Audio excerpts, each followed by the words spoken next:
ملاکنډ چې په سینه کې په زرګونو داستانونه لري. نن هغه ملاکنډ د اور د لاندې دی چې پکې زرګونو قسمه ځناور د خپل کوره خلاص شو او ډېر قسمه ځناور پکې د خپل ژونده خلاص شو. تاسو ته به زه د ځناورو هغه ځایونه او دغه ښایم، تاسو چېرته مزئ موږ سره اوسئ. دا اور چا لګولی دی، څنګه لګېدلی، وجوهات یې معلوم نه دي. پاکستان رېسکیو، لیوی او عوام لګیا دي د دې په وژنه کې، خو اور وخته وخته سیوا کیږي. د پاکستان رېسکیو 24 غنټې د دې اور سره په جنګ دي. په دې سخته ګرمۍ کې هغوی خپل کوششونه کوي چې دا اور مړ کړي.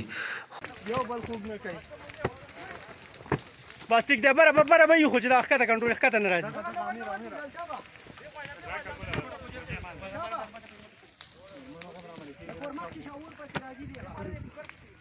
صحیح دی ښه شاباش.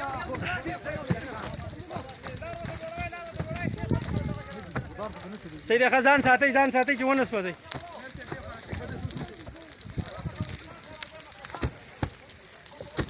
بلال ځان ساتئ ښه.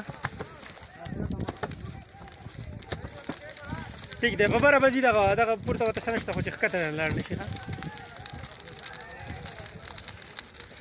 اور ډېر زیات دی، نږدې وره بالکل انسان نشي ورتلی، ډېر زیات هیټ دی. کوشش کوئ ښه. بلال دغه وو.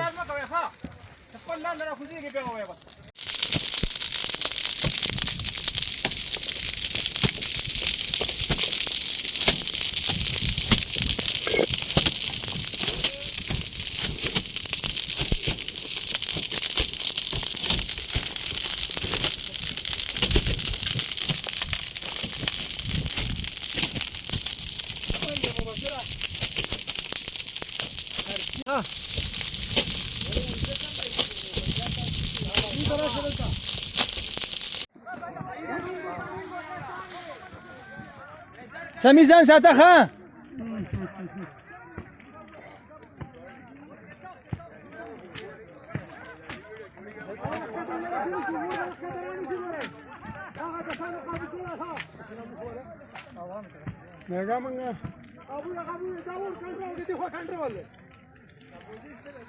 دا کنټرول شو دلته کې انشاءالله دا به هم کنټرول شي. خیر دا یو پره پاتې ده هغه سایډه.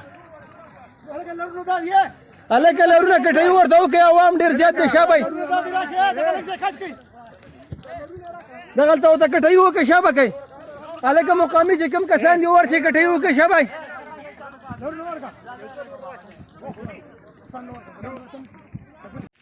تکړه شي، ځان نه تاو نه بچ کوئ ښه.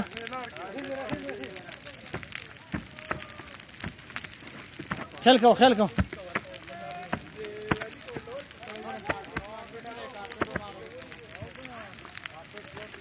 ځان کنټرول دی. دا تکړه شي هلکه راشي، تاسو هم دغه وکړئ چې خیره دا سایډ دغه کړو.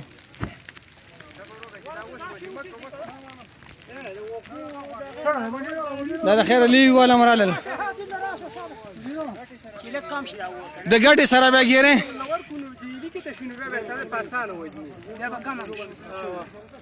دا لیوي والا هم راغله، ټول عوام دي. هو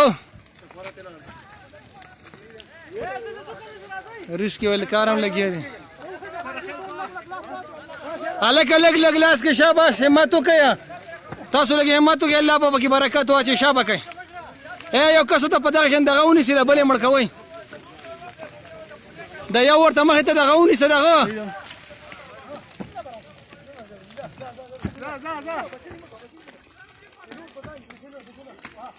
ځان بچ کوه ښه. دغه خوا ډېر مه ورځه.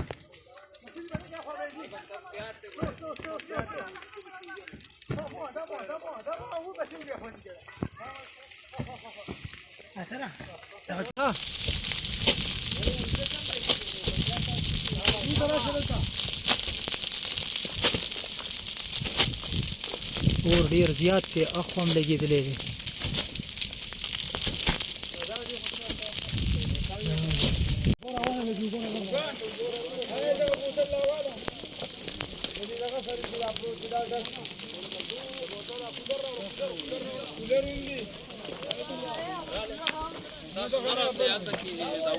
دا اور دی خو چې دې ته زمونږ کلینیکي کې ټول ګړنګونه دي او اور لمبې ډېرې زیاتې دي او شپه ده دا دې ته وګوره ټوله ورځ هم فایر فایټینګ وکړو او تاسو دا لیدی شئ